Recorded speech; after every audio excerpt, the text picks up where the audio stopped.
4 3 2 1จุดครับ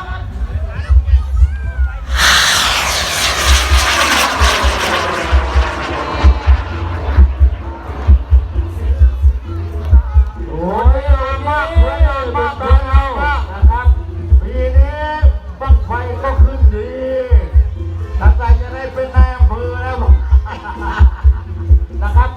บั้งไฟขึ้นช่วงชัชวาลนะครับท่านประหลัดอิรพรจะต้องขยับขึ้นอีกแน่ๆนะครับขยับขึ้นอีกแน่ๆนะครับ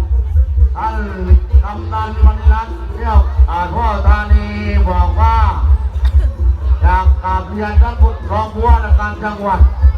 อยากเสนอให้การท่องเที่ยวท่านรอง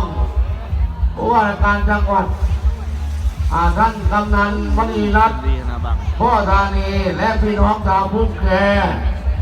อยากจะนำ